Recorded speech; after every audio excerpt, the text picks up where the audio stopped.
Hello student, नमस्कार, राधे राधे। स्वागत है आप सभी का उत्कर्ष के इस ऑनलाइन सेगमेंट में, जहां मैं आपका दोस्त, आपका होस्ट, आप लोगों का केमिस्ट्री गुरु यतेंद्र जोशी स्वागत और हार्दिक अभिनंदन करता हूं हमारे इस डिजिटल और अद्भुत प्लेटफॉर्म पर। सभी को नमस्कार, राधे राधे, जय श्री कृष्णा, जय श्री राम, जय माता दी and good evening to all.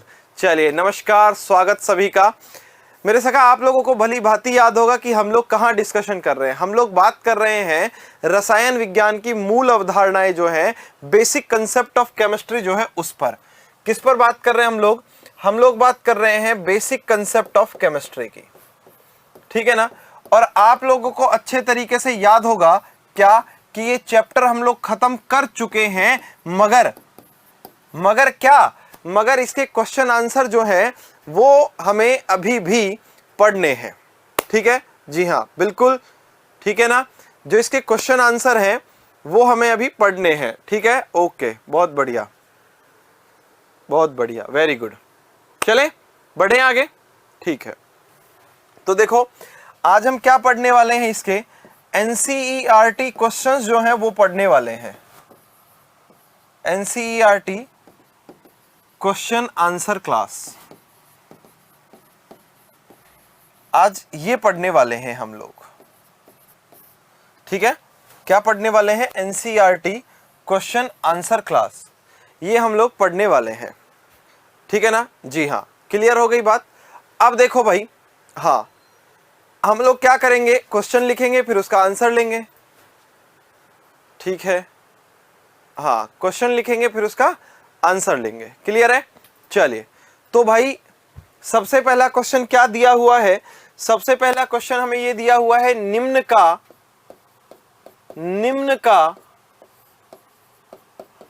अणुभार ज्ञात कीजिए। निम्न का अणुभार ज्ञात कीजिए, ये प्रश्न दिया है सबसे पहले। बुक देख लो एनसीईआरटी की अपनी, ठीक है। चलिए, ठीक है। तो देखो क्या क्या दिया हुआ है। सबसे पहले इसमें दिया हुआ है कार्बन डाइऑक्साइड, दूसरा इसके अंदर दिया हुआ है H2O, और तीसरा हमें क्या दिया हुआ है रे? तीसरा दिया हुआ है CH4। यही दिए हुए हैं ना? बिल्कुल, सारे क्वेश्चन कराऊंगा रे, लाड लो, सारे क्वेश्चन करेंगे। संडे को टेस्ट इसी चैप्टर में से आएगा भाई, ठीक है। अब देखो क्या करना है हमें करना क्या है, कार्बन डाइऑक्साइड CO2 का अणुभार निकालना है। निकाल लो ना, क्या दिक्कत आ रही है। CO2 का, कार्बन का कितना होता है 12 प्लस ऑक्सीजन का 16, कितना ऑक्सीजन है 2, ठीक है। तो क्या हो जाएगा 12 प्लस 16 दूनी कितना 32, 32 और 12 कितना होता है 44 होता है, ठीक है। खत्म हो गई बात, 44 आ गया इसका आंसर, ठीक है। हाँ बेटा रितु 7 लेंगे, कितना लेंगे 7 लेंगे, ठीक है। चलिए, दूसरी बात, H2O का अणुभार निकालते हैं। किसका? H2O का अणुभार निकालते हैं। तो बेटा H2O का कैसे निकालोगे भाई? हाइड्रोजन का कितना होता है H2O, हाइड्रोजन का कितना होता है भाई?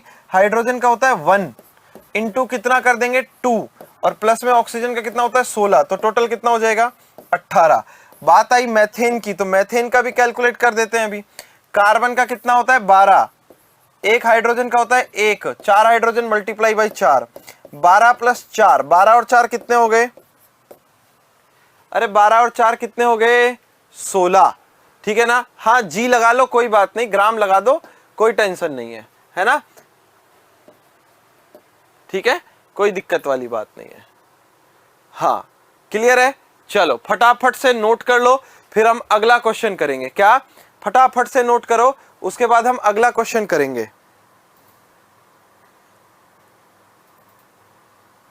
ठीक है। फटाफट से नोट करो भाई।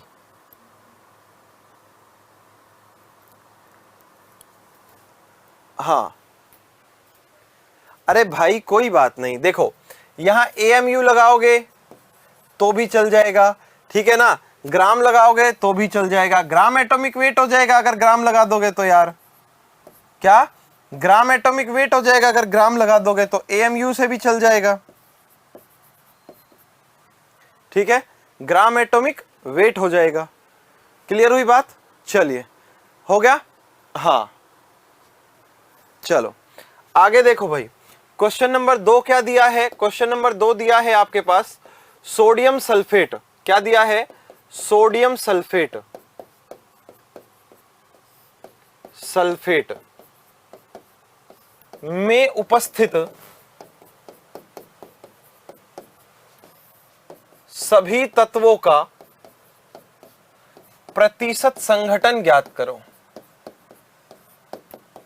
ये दिया है अगला प्रश्न। हाँ, ये दिया है। ठीक है, अब देखो, सबसे पहले ये देखो कि सोडियम सल्फेट का फॉर्मूला क्या होता है? Na2SO4। ये होता है सोडियम सल्फेट, ठीक है ना? जी हाँ, हाँ, क्या होता है? सोडियम सल्फेट होता है, ठीक है।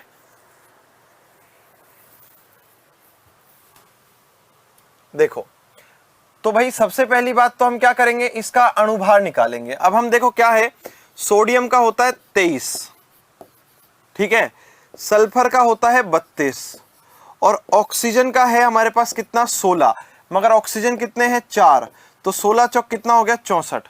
अगर हम इसका अणुभार निकाल लेते हैं, क्या इसका अगर हम अणुभार निकाल लेते हैं, ठीक है, तो अणुभार क्या होगा इसका? मॉलिक्यूलर वेट क्या होगा? ये देखो भाई, सोडियम का 23 इंटू 2 करना पड़ेगा भाई, ये भी ध्यान रखना। तो टोटल कितना हो जाएगा? 46।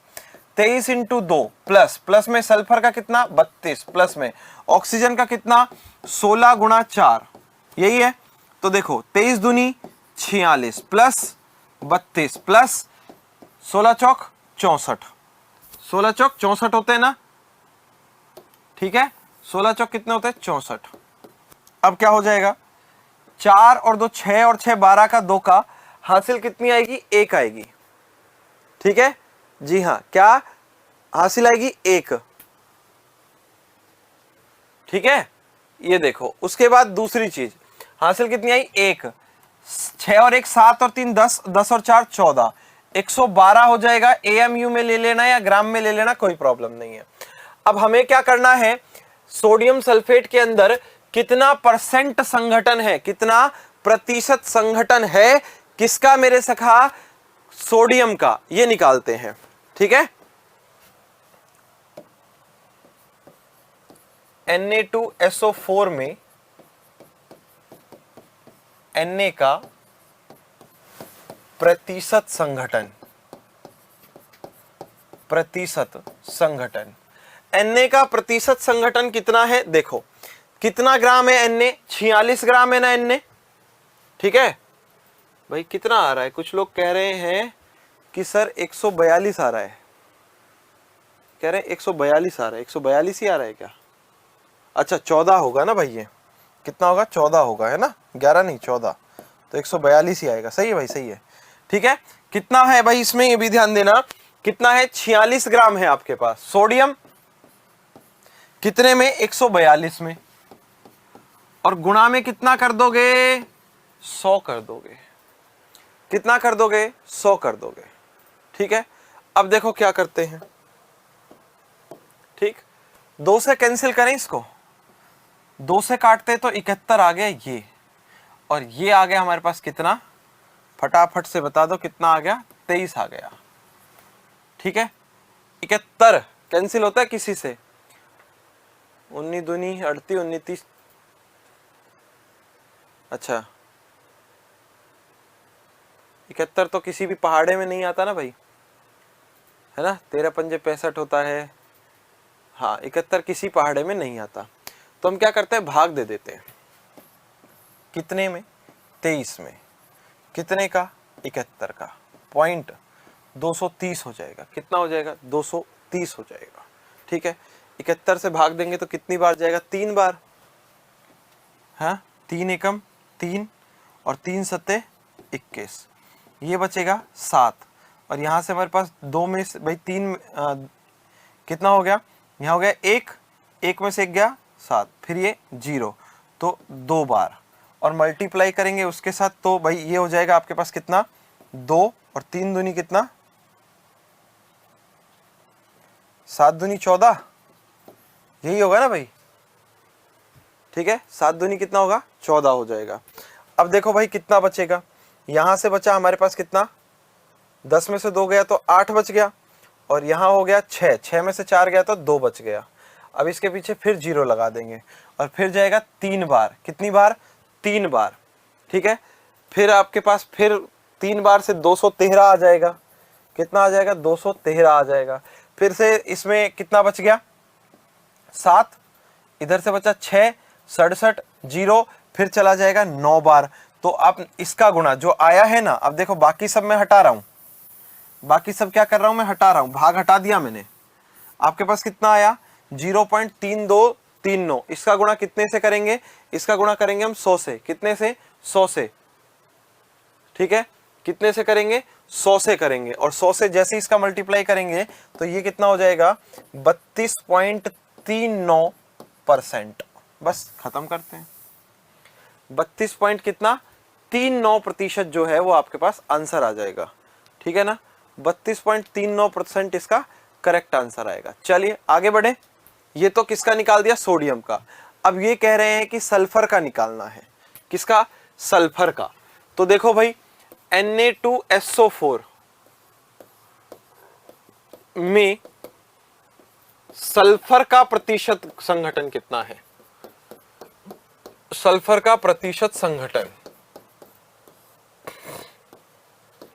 बराबर, अब देखो सल्फर के परसेंटेज जो आपके पास कंपोजिशन है उसकी अगर हम बात करते हैं तो भाई 32 है सल्फर का, ठीक है, 32 है सल्फर का, और टोटल कितना है भाई 142। तो क्या कर देंगे हम लोग करेंगे 32 बटे 142 और मल्टीप्लाई कितने से करेंगे, 100 से करेंगे। मल्टीप्लाई कितने से करेंगे, 100 से करेंगे। तो 2 से कैंसिल करेंगे तो ये 71 आएगा और ये 16 आएगा। अब हमें क्या करना है, 16 का भाग देना है। कितना करना है, 16 का भाग देना है, ठीक है ना। 16 का भाग देंगे, ये तो आप कर लोगे सॉल्व, है ना। अब आपके हिसाब से छोड़ रहा हूं, अब आपको सॉल्व करना है। और ऐसे ही Na2SO4 में ऑक्सीजन का जो परसेंटेज है वो कैलकुलेट करना है, ऑक्सीजन का प्रतिशत संघटन, ये कैलकुलेट कर देना। तो ये कितना होगा भाई, ऑक्सीजन का हो गया 64 बटे में 142 और गुणा में 100। अब इसको भी हम लोग सॉल्व कर देंगे, ठीक है ना। ये 2 बार कैंसिल होगा 71 और ये कितना आ जाएगा 32। इसमें डिवाइड करके फिर आप भाग दे देंगे, जी हां, ठीक है। अब आपको करना है, हाँ कैलकुलेशंस आप कर लेंगे, बिल्कुल ठीक है। तो फटाफट से ऐसा करो, पहले इसको नोट करो फटाफट से, बहुत ज्यादा जल्दी स्पीड में, है ना, फिर आगे वाला नोट करेंगे, ठीक है। पहले ये नोट करो फिर आगे वाला नोट करेंगे। चलिए फटाफट नोट करो, ज्यादा टाइम नहीं लगाना अपने को, फटाफट नोट करो।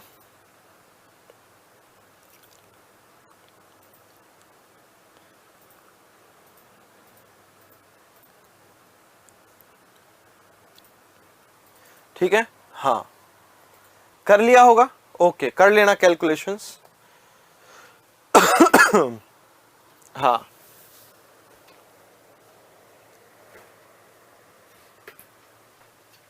ठीक है, हाँ चलो ठीक है। चलिए फिर आगे बढ़ते हैं, अगले प्रश्न को करते हैं। क्वेश्चन नंबर 3 क्या दिया है एनसीईआरटी बुक का, क्या क्वेश्चन नंबर 3 क्या दिया है एनसीईआरटी बुक का। क्वेश्चन नंबर 3 हमें ये दे रखा है कि आयरन के उस ऑक्साइड का, क्या, जी हां, आयरन के उस ऑक्साइड का क्या ज्ञात करना है, जी हां, आयरन के उस ऑक्साइड का मूलानुपाती सूत्र ज्ञात कीजिए, जिसमें क्या कहा गया है, जिसमें आयरन के उस ऑक्साइड का मूलानुपाती सूत्र ज्ञात कीजिए,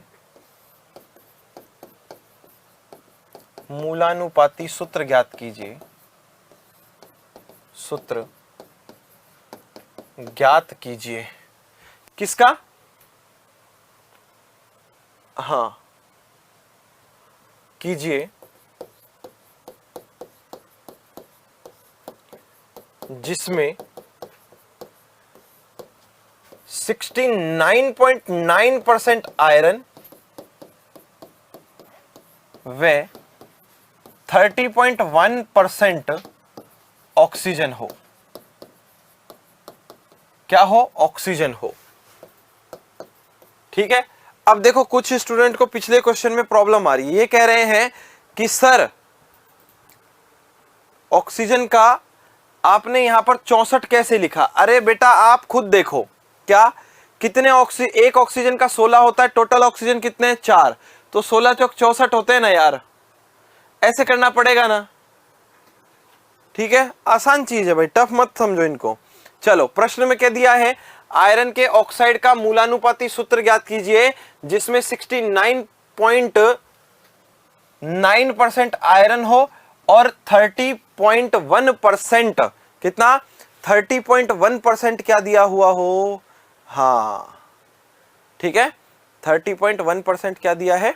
शाबाश, ऑक्सीजन है। कर दो फटाफट से। मूलानुपाती सूत्र अर्थात इंपेरिकल फॉर्मूला पूछा है। क्या पूछा है? इंपेरिकल फॉर्मूला पूछा है। तो मूलानुपाती सूत्र के लिए हम क्या करेंगे भाई? परमाणु द्रव्यमान के साथ तुलना करेंगे। किसके साथ? परमाणु द्रव्यमान के साथ तुलना करेंगे। ठीक है, हाँ ठीक है, चलो करें सॉल्व। देखो सबसे पहले हम बात करते हैं तत्व की। तत्व है आयरन, तत्व कौन सा है? Fe। दूसरी बात, इसका परमाणु द्रव्यमान क्या होता है? एटॉमिक मास क्या होता है? 56। प्रतिशतता कितनी दी है भाई? प्रतिशतता दी है 69.9। प्रतिशतता दी है 69.9, ये प्रतिशतता दी है। ये कह रहे हैं सर बुक में तो बड़े बड़े क्वेश्चन हैं। बेटा बुक के तो क्वेश्चन करा रहा हूं मैं। कौन सी बुक पढ़ रहा है तू? ठीक है, हाँ आज हो जाते तो ठीक है, नहीं होता तो कहां दिक्कत आती है। ठीक है ना जी हाँ, आज हो जाते तो ठीक है, नहीं तो कहां दिक्कत आती है। ठीक है, चलिए एक तो हो गया ये। अब देखो इसमें क्या है? परमाणुओं की अपेक्षित संख्या कितनी है? परमाणुओं की अपेक्षित संख्या की कैसी संख्या? अपेक्षित संख्या है ना, ये हमें देखनी है कितनी होगी। तो भाई कितना है? ये है 69.9%। ठीक है जी हाँ, क्या? 69.9% है ना। कितना? 56। तो हम रख देंगे ना 69.9 और बटे में कितना? 56। सेम प्रोसेस यूज करेंगे। क्या? सेम प्रोसेस यूज करेंगे हम लोग। किसके साथ? ऑक्सीजन के साथ। हाँ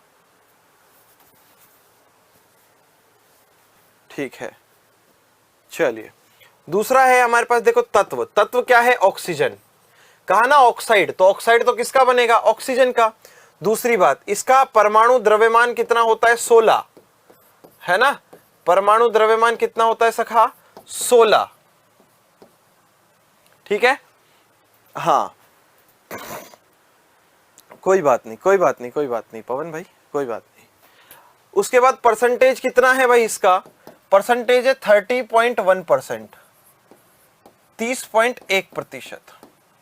अब देखो आगे बात करते हैं। अब हम बात करेंगे कि इसका परसेंटेज जो है उसके हिसाब से आपेक्षिक, किसकी? परमाणुओं की आपेक्षित संख्या कितनी होगी? परमाणुओं की आपेक्षिक संख्या। कौन सी संख्या? आपेक्षिक संख्या। कैसे निकालेंगे भाई? देखो टोटल आपके पास कितना है? 30.1%। कितना? 30.1%। आप लोगों ने निकाल दिया, बहुत अच्छी बात है। ठीक है, 30.1%, 30.1% और बटे में कितना हो गया? 16। अब देखो कुछ स्टूडेंट ने इसको सॉल्व करके मुझे आंसर बताया है 1.2482। ओके ठीक है भाई, कितना? 1.2482 लगभग 1.25 हो गया, और इसको सॉल्व करके आप लोग आंसर बता रहे हैं 1.88। ठीक है, ये तो हमारे पास आ गए। अब देखो क्या हमारे पास आयरन कितना होना चाहिए, 1.25 और ऑक्सीजन कितना होना चाहिए, 1.88। मगर ये तो क्या है, ये तो हमारे पास सिंपल बात निकली है, अभी तो सरल अनुपात निकालना बाकी है। ठीक है ना, क्या अभी तो क्या है बेटा, वाष्प घनत्व दिया है तो अणुभार निकालना तो बहुत आसान है। क्या होता है, अणुभार बराबर 2 गुना वाष्प घनत्व होता है, सूत्र लिखवाया हुआ है। ठीक है, हाँ तो देखो ये आ गए। अब क्या करना है, अब सरल अनुपात निकालना है। कैसे निकालोगे सरल अनुपात? सरल अनुपात पहले निकालेंगे आयरन के लिए Fe का, फिर निकालेंगे ऑक्सीजन के लिए। तो देखो सरल अनुपात के लिए Fe का अनुपात कितना आया, 1.25, और ऑक्सीजन का अनुपात कितना आया, 1.88। सरल अनुपात के लिए कम वाले का भाग दे देते हैं। ठीक है, क्या कर देते हैं, सरल अनुपात के लिए कम वाले का भाग दे देते हैं। 1.25 का इसमें दे दो और 1.25 का डिवाइड इसमें दे दो। ठीक है, अब इसको जब आपने सॉल्व किया, क्या इसको आपने सॉल्व किया, तो जैसे इसको सॉल्व किया तो ये तो 1 आ गया। कितना आ गया, 1 आ गया। और इसको जब सॉल्व करते हैं तो लगभग 1.5 आ जाता है, 1.5 आ जाता है। कितना आ जाता है, 1.5 आ जाता है। ठीक है ना, हाँ हाँ ठीक है, ठीक है, हो गया ना इतना। अब देखो एक तो है एक है 1.5, तो अब आप क्या करोगे, एक तो लिखोगे Fe और दूसरा क्या लिखोगे, ऑक्सीजन। Fe कितना 1 और ये कितना 1.5। ठीक है, कितना 1.5। अब 1.5 तो कुछ होता ही नहीं है, क्या कह रहे हैं, 1.5 तो कुछ होता ही नहीं है, इसलिए पूरे का मल्टीप्लाई 2 से कर देते हैं। 2 का गुणा Fe से करोगे तो Fe2 और 1.5 से करोगे तो Fe2O3। ये आपके पास सूत्र आ जाएगा। आयरन का ऑक्साइड पूछा था, क्या आयरन का ऑक्साइड पूछा था, है ना, तो ये हमने ऑक्साइड निकाल दिया, बस इतनी सी बात है। ठीक है, आयरन का ऑक्साइड पूछा था और ये हमने ऑक्साइड निकाल दिया। वापस से रिपीट करता हूं, प्रश्न देखो सबसे पहले, है ना। ये कुछ स्टूडेंट कह रहे हैं कि सर थोड़ा सा कम समझ में आया है, एक कह रहा है अच्छा समझ में आ रहा है सर जी, चलो कोई बात नहीं। एक भाई तो यही पूछ रहा है कि सर दिवाली की छुट्टी कब से है। तो आप लोग अच्छे तरीके से जानते हो कि 3 नवंबर से दिवाली की छुट्टियां जो है वो प्रारंभ होंगी और 7 नवंबर तक दिवाली की छुट्टियां जो है वो चलेंगी। क्लियर है, 3 नवंबर से लेकर और 7 नवंबर तक दिवाली की छुट्टियां जो है वो रहेंगी भाई। अब दोबारा आप में से कोई भी ये कमेंट ना करे कि सर दिवाली की छुट्टी कब है। ठीक है, अब देखो क्या प्रश्न है। प्रश्न कह रहा है कि आयरन के ऑक्साइड का मूलानुपाती सूत्र ज्ञात करना है। ठीक है, आयरन के ऑक्साइड का मूलानुपाती सूत्र ज्ञात करना है। ठीक है ना, हाँ आपके जितने भी क्वेश्चन पूछे हैं ना, किसी ने ये पूछा है कि 1.25 अपॉन 1.25 कैसे किया, बाकी क्या कैसे किया, सारी चीज मैं समझा रहा हूं, रिपीट कर रहा हूं। ठीक है ना, हाँ बेटा कोई बात नहीं, कम समझ में आया या नहीं आया तो एक ही कमेंट को 15 बार करने से वो थोड़ी है सेंस कोई। मुझे समझ में आ गया कि आपको कम समझ में आया है ना। अब आप हाँ बार बार एक ही कमेंट करोगे तो उसका कोई सेंस नहीं है। मैं रिपीट कर रहा हूं, बस वहां से अपनी बात हो जाएगी। हाँ ठीक है, चलो अब देखो क्या करते हैं। आयरन का ऑक्साइड लेना है, मतलब एक तो आयरन होगा और एक ऑक्सीजन होगा। उसका मूलानुपाती सूत्र मतलब इंपेरिकल फॉर्मूला कैलकुलेट करना है, जिसमें ऑक्सीजन का आयरन का परसेंटेज कितना है, 69.9। ठीक है जी, हाँ क्या 69.9 है, 69.9 है। ठीक है, दूसरी बात अगर करते हैं तो उसके अंदर ऑक्सीजन कितना है, 30.1 है। ये कह दिया कितना है, 30.1 है। हार्ड नहीं है, लग रहा है केवल। हाँ चलिए ठीक है, ओके। अब देखो दूसरी बात क्या है। दूसरी बात यह है कि हमने क्या किया, तत्व आयरन लिखा, परमाणु द्रव्यमान कितना होता है 56 पता है हमें, ठीक है, हमें पता है ना, ठीक है। दूसरी बात क्या, इसकी परसेंटेज प्रतिशतता कितना दिया है, 69.9, 69.9% दिया है। क्या कहा सखा, कितना दिया है, 69.9%, ठीक है ना, 69.9 दिया है, ठीक है। ये आप लोगों के पास बात हो गई, ठीक। अब दूसरी बात क्या है, दूसरी तरफ हमने क्या किया भाई, परमाणुओं की अपेक्षित संख्या क्या होगी, 69.9 बटे 56 कर दिया, जिसको सॉल्व करने पर लगभग 1.25 आ गया, ठीक है जी हाँ। कितना आ गया, हाँ 1.25 आ गया। तत्व ऑक्सीजन है, परमाणु द्रव्यमान 16 है, प्रतिशतता कितनी है 30.1%, 30.1%। क्लियर हो गई बात, चलिए हो गई 30.1%। परमाणुओं की आपेक्षिक संख्या कितनी है, परमाणुओं की आपेक्षिक संख्या कितनी है, 30.1 बटे में 16, 30.1 बटे में 16। तो 30.1 बटे में 16 को जब सॉल्व किया तो 1.88 आया। यहां तक किसी को दिक्कत नहीं होनी चाहिए भाई, ठीक है, यहां तक किसी को दिक्कत नहीं होनी चाहिए, बेफालतू की बात ना करो। यहां पर कम समझ में आया, एक ही कमेंट को 50 बार कर रहे हो, अरे क्या करूं अगर मैं कम समझ में आया, रिपीट कर रहा हूं ना, कमेंट पर ध्यान दोगे तो क्या समझ में आएगा आपको, ठीक है। कमेंट पर ध्यान नहीं देना, यहां आप कमेंट ही कर रहे हो कि नहीं आया नहीं आया, अरे नहीं आएगा, कब आएगा, जब ध्यान से समझोगे तब आएगा। इतने में किसी को दिक्कत नहीं होनी चाहिए, फटाफट बता दो इतना क्लियर है क्या, ठीक है, इतना बता दो, इतना क्लियर है क्या, फटाफट बता दो। चलो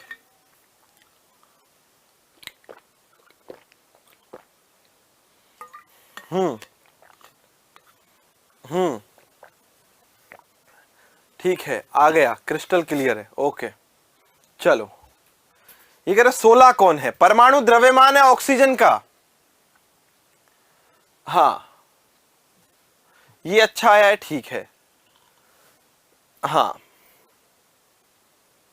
देखो अपेक्षित संख्या क्या है, ये आप लोगों की प्रॉब्लम है ना। तो अपेक्षित संख्या क्या है, कितनी हो सकती है, हम संभावना व्यक्त कर सकते हैं, क्या हम संभावना व्यक्त कर सकते हैं, हम सोच सकते हैं कि इतनी हो सकती है ना भाई, क्या इतनी हो सकती है। तो अपेक्षित संख्या जो है वो संभावना है कि इतनी होनी चाहिए, ठीक है। चलो अब आगे बढ़ते हैं, हाँ हो गया। उसके बाद हमने क्या किया है, हमें पता चला कि Fe का अनुपात कितना है 1.25 और ऑक्सीजन का 1.88 हो गया। हाँ आगे क्या किया, सरल अनुपात निकाला इनका। Fe का सरल अनुपात, देखो दो अनुपात आ गए अलग अलग, तो सरल अनुपात करने के लिए क्या करते हैं, सबसे छोटे वाले अनुपात का भाग दे देते हैं, ठीक है ना, सबसे छोटे वाले अनुपात का भाग दे देते हैं, है ना, ठीक है, सबसे छोटे वाले अनुपात का भाग दे देते। तो 1.25 में हमने 1.25 का भाग दिया तो 1, और 1.88 में 1.25 का भाग दिया तो 1.5 आ गया, है ना। अब देखो एक तरफ तो Fe कितना है 1, ऑक्सीजन कितना है 1.5, Fe कितना है 1, ऑक्सीजन कितना है 1.5, हो गई, हो गई, ठीक है जी हाँ, क्या हो गई ना दोनों चीजें। अब क्या करना है भाई, एक तो परमाणु होता है मगर 1.5 कोई परमाणु थोड़ी होता है, इसलिए हमने क्या कर दिया 2 से गुणा कर दिया, ठीक है, क्या इसलिए क्या किया 2 से गुणा कर दिया, क्योंकि भाई 1.5 कोई परमाणु थोड़ी होते हैं, आधा परमाणु होता है क्या, नहीं होता। तो हमने कितने से गुणा किया, 2 से किया, जिससे पूर्ण परमाणु प्राप्त हो जाए। तो उससे हमारे पास Fe2O3 प्राप्त हो गया, और ये हमारे पास इंपेरिकल फॉर्मूला हो गया, ठीक है ना जी हाँ, क्या हो गया, इंपेरिकल फॉर्मूला हो गया, ठीक है। चलो अब फटाफट से इसको नोट करो और फिर अगले वाले को नोट करेंगे, फिर क्वेश्चन नंबर 4 की बात करेंगे कि क्या चौथा क्वेश्चन कहता है। हाँ बेटा इंपेरिकल फॉर्मूला पढ़ाया है हिमांशु, तेरे ध्यान नहीं है क्लास के अंदर, घर पे आके कूटूंगा अगर दोबारा से ये बात कह दी तो। हाँ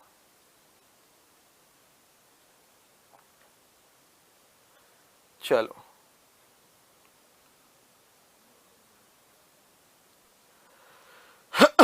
फटाफट फटाफट यार, चलो हो गया। हाँ अब कुछ लोग ये कह रहे हैं कि सर 3 से गुणा क्यों नहीं किया? अरे 3 से गुणा करोगे तो 4.5 हो जाएगा ना, ये क्या हो जाएगा? 4.5 हो जाएगा, है ना। चलो अब देखो क्वेश्चन नंबर 4 क्या कह रहा है। क्वेश्चन नंबर ये 4 कह रहा है परिकलित कार्बन डाइऑक्साइड की या फिर प्राप्त कार्बन डाइऑक्साइड की, किसकी? प्राप्त कार्बन डाइऑक्साइड की मात्रा का परिकलन करना है। क्या करना है? परिकलन करना है, ठीक है। हाँ चलो, यहां 2 स्थितियां दी हैं भाई, कितनी? 2। पहली स्थिति क्या है आपको ये समझो, क्या पहली स्थिति क्या है और फिर दूसरी स्थिति क्या है ये समझेंगे हम लोग। पहली स्थिति क्या है और दूसरी स्थिति क्या है ये समझेंगे हम लोग। पहली स्थिति में क्या दिया हुआ है फटाफट से कमेंट करके बताओ। हाँ पहली स्थिति क्या है फटाफट से बता दो भाई, क्या कह रहे हैं बताओ। बेटा मैं गुस्सा होना मेरा जरूरी है, ठीक है। क्या कह रहे हैं ये बताओ मुझे तो, क्या कह रहे हैं पहली स्थिति में?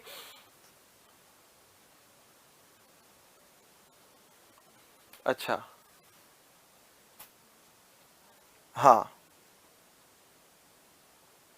चलिए ठीक है। परिकलन का मतलब ज्ञात करना होता है, ठीक है। परिकलन का मतलब ज्ञात करना होता है। अब देखो पहले में ये कहा है कि 1 मोल कार्बन का हवा में दहन करने पर, 1 मोल कार्बन का हवा में दहन करने पर प्राप्त कार्बन डाइऑक्साइड की मात्रा ज्ञात करनी है। पहली बात ये कही, ठीक है। और दूसरी बात ये कह रहे हैं कि 16 ग्राम, कितने? 16 ग्राम हवा के अंदर, कितनी ग्राम? 16 ग्राम हवा के अंदर 1 मोल कार्बन को जलाया है, ठीक है ना। मतलब 16 ग्राम हवा, हाँ 1 मोल कार्बन को, 1 मोल कार्बन को 16 ग्राम ऑक्सीजन में जलाने पर, में क्या करने पर? जलाने पर। ये दोनों प्रश्न आप करोगे, अभी करोगे? जी हां, क्या अभी करोगे? ठीक है। कारण क्या है, मैंने कल की क्लास के मतलब पिछली क्लास के अंदर ये दोनों पढ़ाए थे आपको। फटाफट से करके बता दो मेरे को जल्दी से।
करो भाई करो। हाँ चलो ठीक है, ये 2 क्वेश्चन है, मैच कर लेना भाई जिन्होंने कर लिया। 1 मोल कार्बन जो है उसे हवा में दहन किया गया है, कितने मोल को? 1 मोल को। आप लोग तो क्या करो, कार्बन प्लस ऑक्सीजन, और इससे क्या प्राप्त होगा? कार्बन डाइऑक्साइड प्राप्त होगा। ये कितना मोल है भाई? ये 1 मोल ही तो है। कितना मोल है ये? 1 मोल ही तो है ना। और हमारे पास कार्बन डाइऑक्साइड का भी कितना मोल प्राप्त हुआ है? 1 मोल प्राप्त हुआ है। तो 1 मोल का मतलब हो गया 16 ग्राम, है ना, 16 ग्राम। और इसका 1 मोल जो है उसका मतलब हो गया 44 ग्राम। या तो इसको इसी तरीके से छोड़ दो, या तो इसको इसी तरीके से छोड़ दो, ठीक है। और अगर इसी तरीके से नहीं छोड़ते तो कैसे करोगे? देखो 1 मोल मतलब 16 ग्राम कार्बन के दहन से प्राप्त CO2 कितनी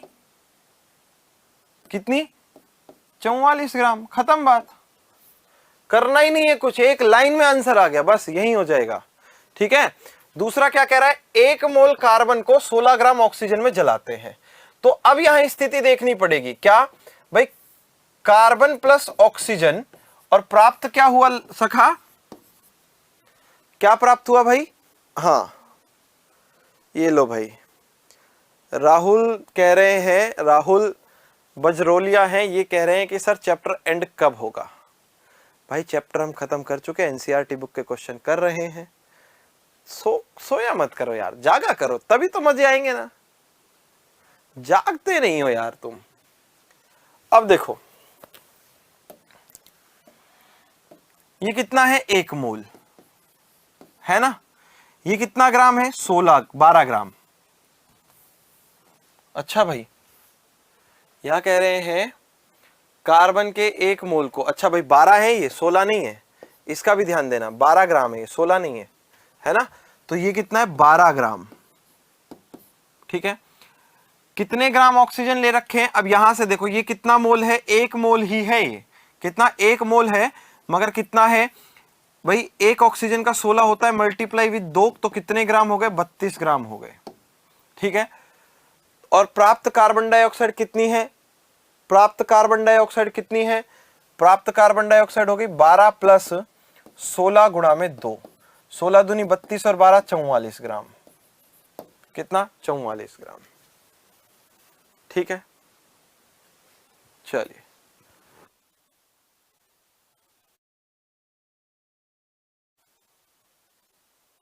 हाँ, अब देखो चूंकि 12 ग्राम कार्बन, ठीक है, तो 1 मोल कार्बन को 16 ग्राम ऑक्सीजन से जलाया है, कितने ग्राम से, 16 ग्राम से। ठीक है, मगर यहां तो कितना ले रखा है, 32 ग्राम।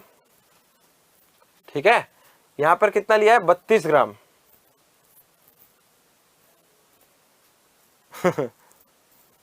अब क्वेश्चन इजी होने लगा है। चलिए, आसान ही है भाई, ये कोई बड़ी बात नहीं है भाई। देखो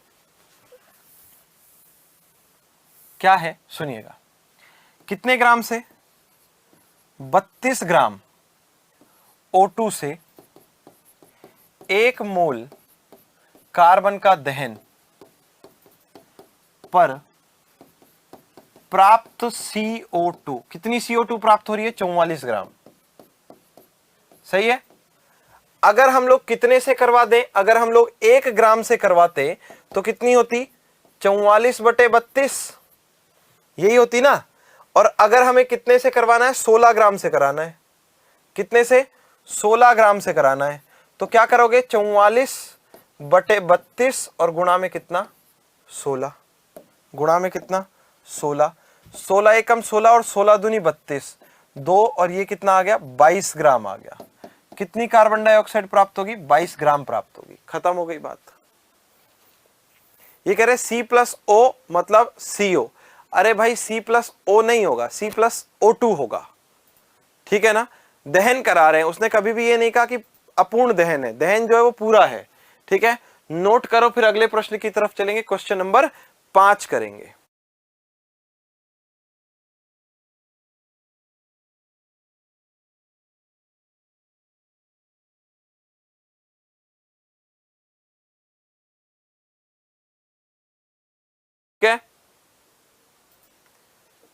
ठीक है भाई, question number 5 is your homework. ये भाई पूछ रहे हैं कि सर पिछले प्रश्न में 2 से गुणा क्यों किया। भाई देखो, आपके पास प्राप्त क्या हुआ है, Fe, ठीक है, 1 O 1.5, यही तो प्राप्त हुआ ना आपके पास, यही तो प्राप्त हुआ ना भाई। आपका डाउट है उसको क्लियर कर रहा हूं मैं, है ना, यही प्राप्त हुआ। ठीक है, अब देखो क्या है कि भाई 1 तो होता है, मगर 1.5 होता है क्या, कुछ नहीं होता। तो आपको क्या करना पड़ेगा, इसको किसी एक ऐसे एक संख्या से गुणा करना पड़ेगा जिससे पूरा हो जाए। तो भाई 1 से करोगे तो यही आ जाएगा, तो उसके अलावा किससे कर सकते हो, 2 से कर सकते हो, तो 2 से गुणा किया, Fe का 2 से करोगे तो Fe2, और ऑक्सीजन का 1.5 से गुणा किया तो 3। Ferric oxide answer, ferric oxide answer. ठीक है, ये हो गया। और यहां से आपको एक और नोटिफिकेशन, और नोटिफिकेशन ये है कि आपके पास क्वेश्चन नंबर 5 जो है वो होमवर्क है। Question number 5 is your homework. ठीक है ना, क्वेश्चन नंबर 5 जो है वो आपका होमवर्क है। उसमें कोई है जो मेथेनॉल का सूत्र पूछ रहे हैं, तो भाई मेथेनॉल का सूत्र जो है वो मैं बता देता हूं, कोई प्रॉब्लम नहीं है। मेथेनॉल का फॉर्मूला होता है CH3OH। ठीक है, मेथेनॉल का फॉर्मूला होता है CH3OH। ठीक है, हाँ ठीक है, चले। नहीं करा रहा पांचवी जैसे मैंने पिछली क्लास के अंदर करवाए थे, 5वां आपका होमवर्क है। ठीक है, हाँ। क्रिश कुलदीप ने एक ही कमेंट कितनी बार डाल दिया है। क्रिश कुलदीप भाई, टेक्निकल टीम को गुस्सा आया तो फिर देख तेरा क्या हाल करेंगे, पता है ना, दिक्कत हो जाएगी। गलत बात है भाई, आपने लिख दिया सर आप ही क्वेश्चन सॉल्व कराए। भाई अगर मैं ही सब कुछ कराऊंगा तो एग्जाम भी मुझसे दिलाओगे क्या, है ना। तो कुछ क्वेश्चंस आपको भी करने हैं ना, मैं थोड़ी करूंगा। कुछ क्वेश्चंस आपको भी करने हैं, मैं थोड़ी करूंगा सारे ही। चलो अब हम लोग बात करेंगे छठे क्वेश्चन की।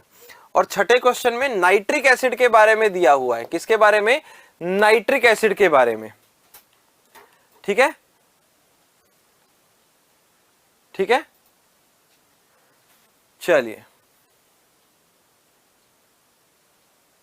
चलो देखो, क्वेश्चन में हमें क्या दिया है कि सांद्र नाइट्रिक अम्ल के, क्या सांद्र नाइट्रिक अम्ल मतलब HNO3 के क्या करना है, उस प्रतिदर्श का मोल प्रति लीटर में सांद्रता का परिकलन करो। क्या कह रहे हैं, क्या कि उस प्रतिदर्श का की सांद्रता का किस में करना है मेरे सखा, मोल प्रति लीटर में। जी हां, हाँ, सांद्रता का मोल प्रति लीटर में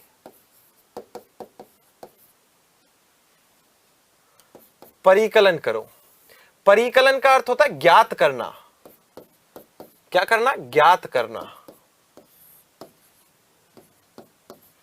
किसका, जिसमें क्या लिखा हुआ है, अच्छा हाँ हाँ हाँ बिल्कुल बिल्कुल कोई दिक्कत नहीं है।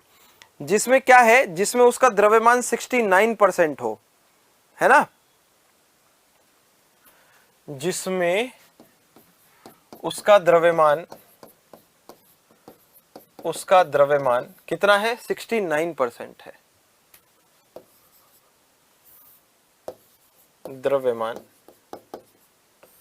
69% हो तथा घनत्व और दिया है, कितना दिया है घनत्व, 1.41 दिया है ना, 1.41 ग्राम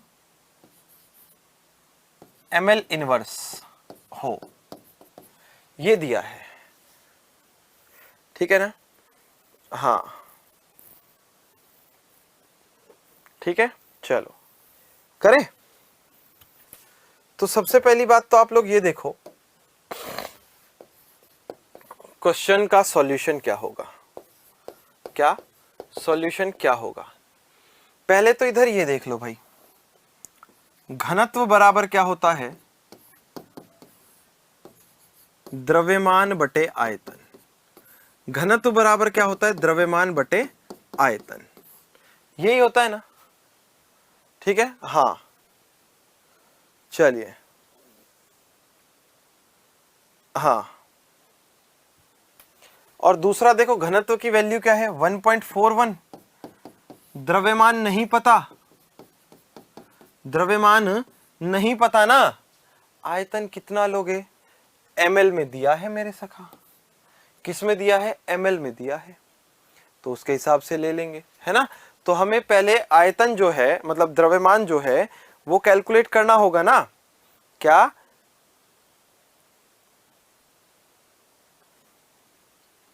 अच्छा ऐसे थोड़ी करोगे, नहीं नहीं है भाई, रुक जाओ थोड़ा सा, सोचते हैं, है ना। सोचने की बात क्या है, सोचने की बात यह है कि द्रव्यमान का प्रतिशतता तो दिया है है ना। हाँ चलो देखो भाई क्या कह रहे हैं, माना, क्या मानोगे, ये कह रहे हैं HNO3 के उस प्रतिदर्श की सांद्रता ज्ञात करो। मतलब माना HNO3 के विलयन का, HNO3 के विलयन का कुल, क्या, कुल टोटल मास जो है या द्रव्यमान जो है वो ले लेते हैं। कुल द्रव्यमान कितना मान लिया, 100 ग्राम मान लिया। कितना, 100 ग्राम। ठीक है, प्रतिदर्श का मतलब होता है सैंपल। ठीक है, प्रतिदर्श का मतलब होता है सैंपल। ठीक है ना। हाँ, दूसरी चीज आपके पास क्या हो गई, अभी 100 ग्राम में से नाइट्रिक अम्ल कितना है, इसलिए HNO3 का द्रव्यमान कितना हो गया भाई, HNO3 का जो द्रव्यमान है वो हो गया 69 ग्राम। कितना हो गया, 69 ग्राम्स हो गया। ठीक है, कितना हो गया, 69 ग्राम हो गया भाई, 69 ग्राम हो गया। ठीक है, अब आगे की बात करते हैं। क्या, अब आगे की बात करते हैं। तो ये 69 ग्राम्स हो गया आपके पास। तो आपके पास घनत्व की वैल्यू कितनी है, 1.41, द्रव्यमान कितना है 100, और आयतन आपको ज्ञात करना है, आयतन। अब क्या कर दो, इसका ट्रांसफर इधर, इसका ट्रांसफर इधर, तो आयतन कितना आ जाएगा ये भी देख लो भाई, 100 बटे 1.41, यही आएगा ना। हाँ सिद्धार्थ भाई यही होता है। ठीक है, हाँ ठीक है, ये हो गया। ये तो आपके पास क्या आया, द्रव्यमान। मगर HNO3 का, किसका, HNO3 का अणुभार क्या होगा, HNO3 का आणविक द्रव्यमान या अणुभार, ये भी तो ज्ञात करना पड़ेगा। हाइड्रोजन का कितना होता है 1, नाइट्रोजन का कितना होता है, बोलो भाई 14, प्लस ऑक्सीजन का कितना होता है, अरे ऑक्सीजन का कितना होता है, जल्दी बताओ ना, ऑक्सीजन का कितना होता है, 16 गुणा में कितना 3। ठीक है, 14 और 1 15 और 16 3 48, तो कितना हो जाएगा 63 ग्राम। अब देखो ये HNO3 का क्या है, गिवन मास और ये मोलर मास। तो गिवन मास और मोलर मास की सहायता से क्या निकाल देंगे, मोल। मोल बराबर हो जाएगा given mass upon molar mass. Given mass कितना है 69, मोलर मास कितना है 63, यही है 69 अपॉन 63, 69 अपॉन 63 कितना आ जाएगा भाई, ये आ जाएगा 1 पॉइंट ना जाने की 0, 63 36 18 6 54 9, 1.09 मोल आ जाएंगे। मोल प्रति लीटर में ज्ञात करनी है, मोलरता। बिल्कुल बिल्कुल सही बात है रमन, मोल प्रति लीटर मतलब मोलरता ज्ञात करनी है। अब देखो यहां से इसको तो सॉल्व कर दिया होगा आप लोगों ने अब तक, इसको सॉल्व करने पर क्या आया ये तो बताओ, ये तो आपने बताया ही नहीं। फटाफट बताया करो, इतना टाइम मत लगाया करो भाई, जल्दी जल्दी बता दो मुझे कितना आया, फटाफट बताओ।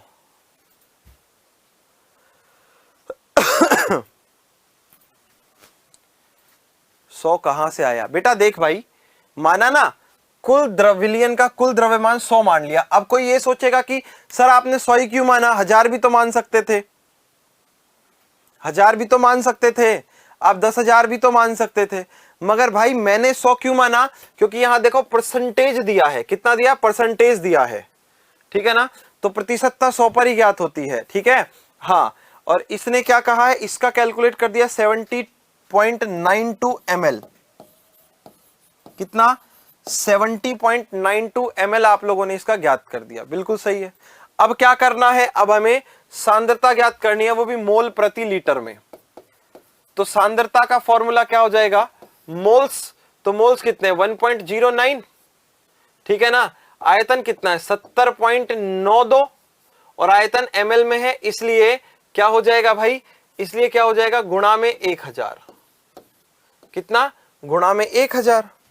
अब क्या करेंगे, अब इसकी 2 जीरो हटाएंगे और बटे में 100 लगाएंगे, और इसकी भी 2 जीरो हटाकर बटे में कितना गुणा में 100 लगा देंगे। ठीक है, तो क्या करते हैं भाई, 100 से तो 100 कैंसिल हो गया। अब इसका इसमें भाग देना है ना, इसका इसमें भाग देना है। तो कैसे भाग देंगे भाई इसमें, तो 9 और 2 11 और 7 18, 11 और 7 18, तो 3 से कैंसिल हो सकता है, बट ऊपर वाला 3 से कैंसिल नहीं होगा। ठीक है, ऊपर वाला 3 से कैंसिल नहीं होगा, तो डायरेक्ट ही भाग दे दूं भाई। कितना, 109000 और फिर क्या हो जाएगा 7092। ठीक है, कितनी बार, एक बार, तो एक बार भाग जाएगा तो कितना हो जाएगा 7092, ये हो जाएगा 8, ये आ जाएगा 0, ये भी 8 बचेगा, और आपके पास 10 में से 7 गए तो 3 बचेंगे। ठीक है, हाँ, अब अगली 0 उतारेंगे, 0 कितनी बार जाएगा, 5 टाइम्स जाएगा। 5 दूनी 10 की 0 हासिल 1, 9 पंजे 45 और 1 46, हासिल कितनी 4, 0 से 4 ही आ जाएगा, और 5 सते 35, 0 2 6 और 7 में से 5 गए तो 2 पॉइंट लगा देंगे, इधर आ जाएगी 0। ठीक है, और कितनी बार, 7 एकम 7, 7 दूनी 14, 3 बार चला जाएगा ना भाई, कितनी बार, 3 बार। तो देखो 7 भाई 3 दूनी 6 और 3 नम 27, ठीक है, और 3 सते 21, माइनस कर दो। अब देखो क्या बचेगा, इधर बच जाएगा 4, 9 में से 7 गए तो 2 बचेंगे, 11 में से 2 गया तो 9 बचेंगे, 5 में से 1 गया तो 4 बचेंगे, और फिर आ जाएगा 0, और 7 7 होता है 49, तो 6 बार भाग चला जाएगा, तो 15.36 आपके पास मोल प्रति लीटर आंसर आ जाएगा। कितना, 15.36 मोल प्रति लीटर, मोल प्रति लीटर, ये आप लोगों के पास इसका आंसर आ जाएगा। ठीक है ना, हाँ, 15.36 मोल प्रति लीटर आप लोगों के पास इसका करेक्ट आंसर होगा। फटाफट नोट करो, फिर आगे बढ़ेंगे भाई। ठीक है, फटाफट से नोट कर लो।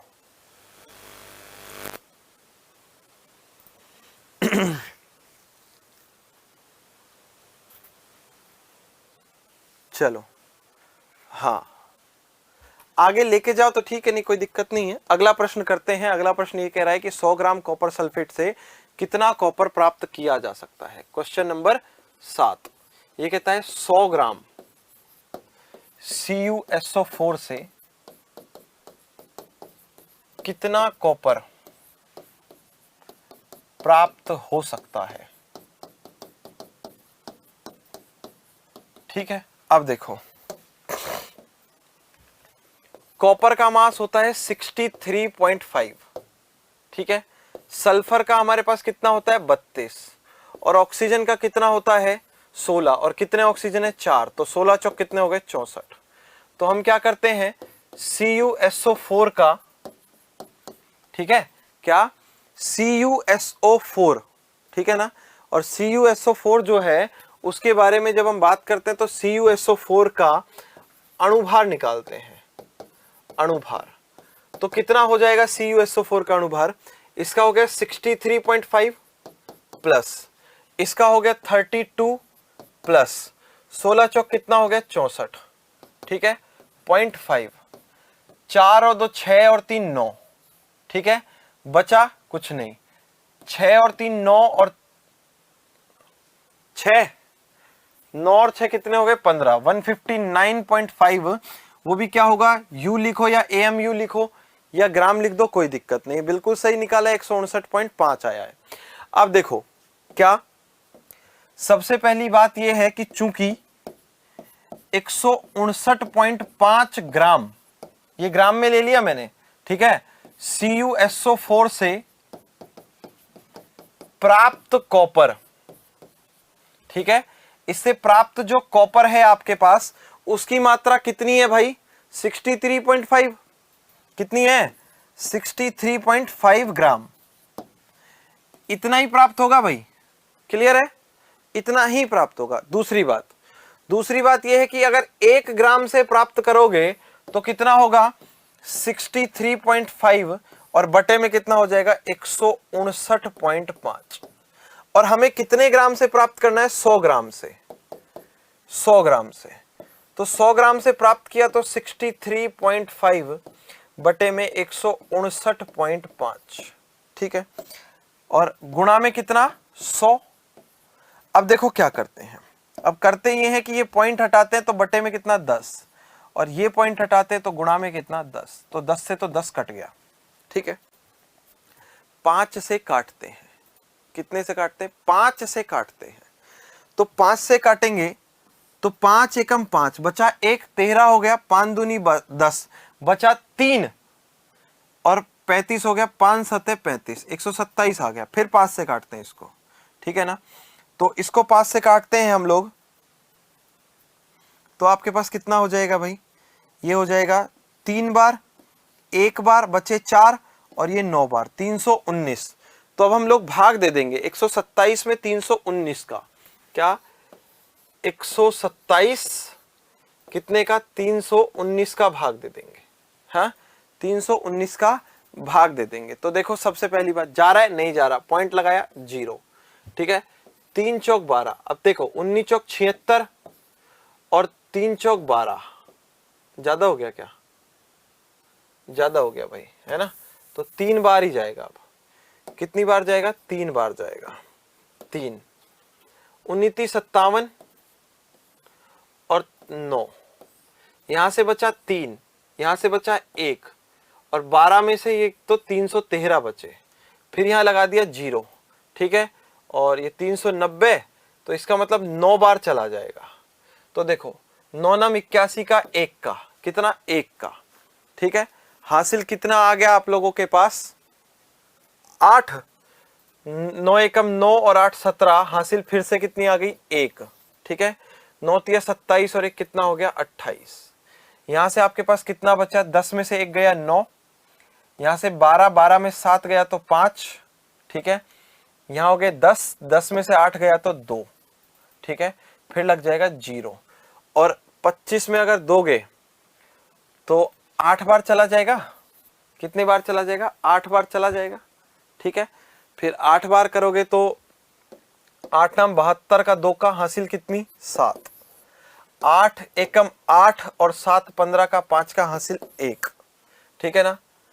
8 तिया 24 और 1 25, तो ये आ जाएगा आप लोगों के पास। और इसका मल्टीप्लाई कर देंगे 100 से, 100 से, तो आप लोगों के पास आ जाएगा 39.8, ठीक है ना। अप्रोक्सीमेटली 40 ग्राम, लगभग 40 ग्राम जो है प्राप्त हो जाएगा। यही आप लोगों के पास आंसर होगा, कितना होगा 40 ग्राम लगभग आंसर होगा, ठीक है ना। और ये हमारा रफ कार्य था जिसको हमने खत्म कर दिया। इस तरीके से 7 क्वेश्चन कर लिए हैं। आगे वाले क्वेश्चन अगली क्लास में करेंगे, ठीक है, क्योंकि अभी लगभग समय हो चुका है आप लोगों से विदा लेने का। तो मुलाकात करूंगा अगली क्लास में। टिल देन पढ़ते रहिए, आगे बढ़ते रहिए। जय हिंद, जय भारत, जय जवान, जय किसान, जय विज्ञान। राधे राधे।